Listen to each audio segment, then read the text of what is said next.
서유기를 시작하며 중국 명나라의 작가 오승은이 민간 전설을 바탕으로 쓴 중국 장회 소설의 대표작인 서유기는 초현실주의 소설의 걸작으로 공예 세계와 공상과학 세계의 만남을 탁월한 구성과 묘사력을 통해 보여주는 불교 소설입니다.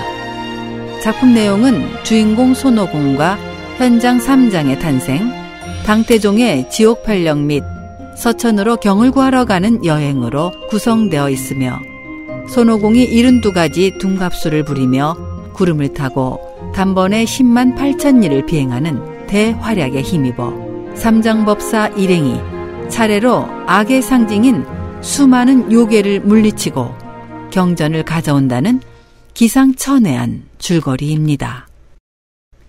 연기가 통해 화가산에서 원숭이가 태어나다. 오늘 그 대장전의 제1회를 시작하겠습니다.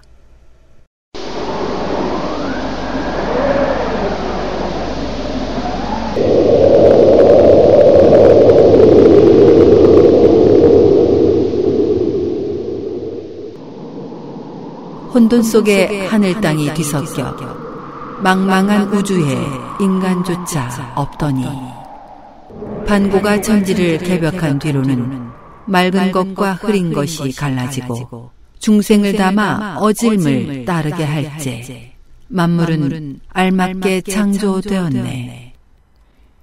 그 옛날 세계는 동승신주, 서우하주, 남선부주, 북구로주 등 4개의 큰 대륙으로 나뉘어져 있었고 동승신주에 넓은 바다를 끼고 오래국이라는 나라가 있었습니다.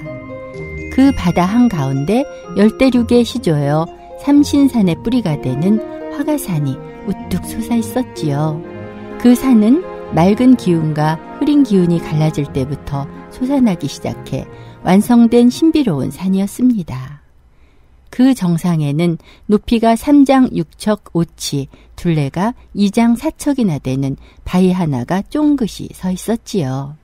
하늘과 땅이 열리고 이 바위는 밤낮으로 천지의 정수와 1월의 정화에 젖어오면서 오랜 세월이 흐르는 동안 연기가 통해 신선의 태를 키우게 되었습니다. 그러던 어느 날 벼랑간 바위가 쩍 갈라지면서 공처럼 둥근 돌 하나 통통통 튀어나왔습니다. 돌이 나오자 더운 바람, 차가운 바람이 다투어 돌을 어루만지고 지나갔지요. 바람이 어루만져줄 때마다 둥근 돌은 점점 모양이 변해 이내 한 마리의 도런숭이가 되었습니다. 이 도런숭이는 보고, 듣고, 맛보고 냄새와 촉감을 느끼면서 두 팔과 다리가 완전해지자 기고 걷는 법을 손쉽게 배워내더니 사방을 향해 넙죽넙죽 절을 했습니다. 그런데 그의 두 눈에서 뿜어져 나온 금빛 광선의 빛살이 하늘까지 뻗어나가 마침내 하늘나라를 다스리는 옥황상제를 놀라게 했습니다. 그날 옥황상제는 금걸운궁에 영소보전으로 나가 여러 대신들과 자리를 같이 하고 있던 중에 번갯불처럼 번쩍거리는 금빛 광선을 보고는 곧 천리를 내다보는 눈을 가진 천리양과 기가 밝은 순풍이 두 장수를 시켜 남천문을 열고 진상을 알아보게 했습니다. 이윽고 남천문으로 나갔던 두 장수가 돌아왔습니다. 금빛 광선이 일고 있는 곳은 오래국에 있는 화가산입니다. 그 산꼭대기에 있는 오래된 신령한 바위에서 조금 전 알 하나가 튀어나와 돌 원숭이로 변했습니다. 그 돌 원숭이가 사방으로 절을 해댈 때 두 눈에서 뿜어져 나온 금빛 광선이 우리 천계까지 비쳤던 겁니다. 하계의 만물은 모두가 천지의 정화를 타고 생성된 것이니 과히 걱정할 건 없노라. 산속의 그 원숭이는 걷고 뛸 수 있게 되자 풀과 꽃과 나무 열매를 따먹으며 산 짐승들과 어울려 다니면서 밤이면 벼락 밑에서 잠을 자고 낮이면 동굴 속을 쏘다니며 자유롭게 살았습니다. 그러던 어느 날 아침부터 찌는 듯이 무더운 날씨를 피해 원숭이 무리는 소나무 그늘 아래서 밀치고 비비고 떠밀고 짓누르고 잡아당기며 야단을 떨다가 더위를 식히러 산골짜기로 모욕을 하러 갔습니다. 도대체 이 물은 어디서 흘러나오는 걸까? 우리 이 물줄기 따라 올라가 볼까? 우와! 저 물 좀 봐! 정말 멋있다! 물이 여기서부터 시작됐나봐. 우리 오늘 왕을 뽑을까? 누구든 저 물속에 들어가서 깊이가 얼마나 되는지 알아보고 나오는 원숭이를 왕으로 모시는 거야. 이 물속에 들어갔다 나오면 정말 왕이 되는 거야? 그럼 내가 할 거야. 정말 대단한 원숭이입니다. 그 원숭이는 아마 이럴 거예요. 오늘 그 이름 떨침은 때가 되어 대운이 열림이요. 인연 있어 이곳에 오게 되니 하늘이 선궁에 들게 함이라. 도런숭이는 눈을 꼭 감고 몸을 동그랗게 웅크리고는 훌쩍 폭포 속으로 뛰어들었습니다.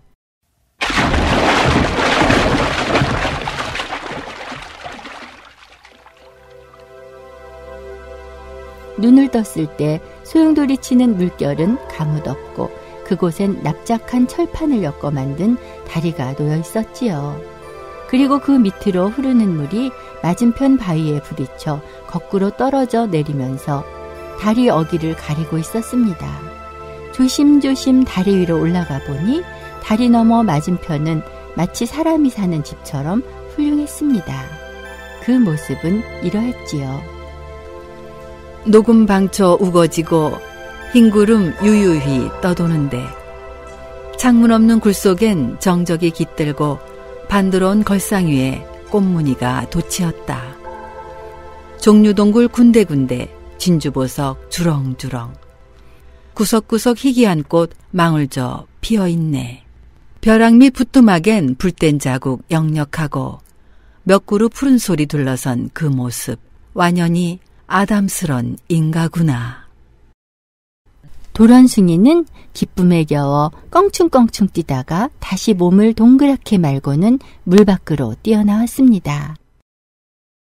신세계야! 신세계! 내가 신세계를 발견했어. 저 속엔 물이 없고 궁궐 같은 집이 있어서 우리를 위해 하늘에서 마련해 놓은 집일 거야. 우리 함께 그곳으로 가자. 와! 가자! 와, 가자! 모두 나를 따라 들어와. 어서!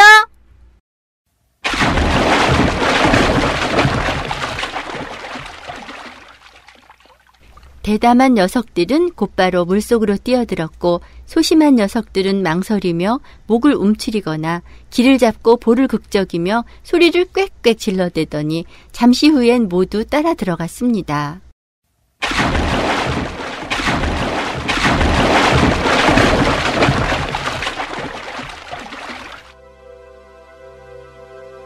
와, 멋진 집이다.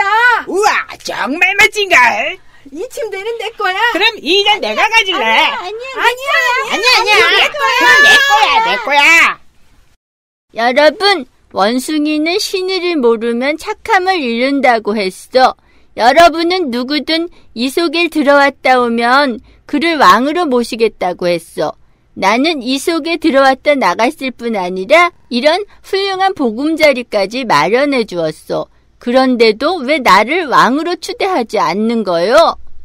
원숭이들은 이 말을 듣고 이내 도런숭이 주위로 몰려들더니 이빨이 많고 적은 순서에 따라 차례차례 절을 했습니다.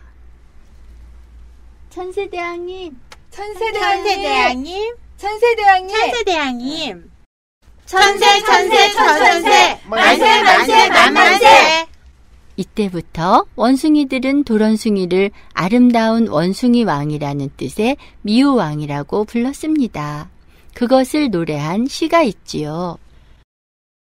삼양이 서로 통해 중생이 태어나고 신선 바위에 1월의 정기 배어 있다가 도라리 변에 마침내 원숭이 되고 그 이름 빌려서 대업을 끝마쳤네. 미우왕은 먼저 원우, 미후 등 여러 원숭이 무리를 거느리고 군신의 순서와 안팎 간원들의 서열을 정했습니다. 왕은 낮이면 화가산에서 놀고 밤이면 수렴동에서 잠을 자면서 왕으로서의 향락을 누렸습니다. 이렇듯 평화로운 시절을 보낸 세월이 400~500년이 지난 어느 날 연애를 베풀고 있던 미우왕은 근심 어린 얼굴이 되더니 눈물을 주르륵 흘렸습니다. 아니, 대왕께서 어인일로 눈물을 흘리십니까? 네, 비록 즐거운 시절을 누리고 있지만 앞날을 생각하니 걱정이 되는구나.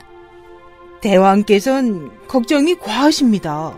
우리는 누구의 구속도 없이 자유롭게 먹고 놀면서 하나없는 복을 누리는데 무엇 때문에 앞날을 걱정하십니까? 지금은 비록 인간도 맹수도 위협이 될 수 없지만 나이가 들고 혈기가 쇠약해지면 염라대왕 늙은이의 통제 속으로 들어가게 될 것 아니냐. 그러니 일단 몸이 죽어버리면 윤생하면서 어떤 미물로 태어나게 될지 아무도 모르지 않느냐.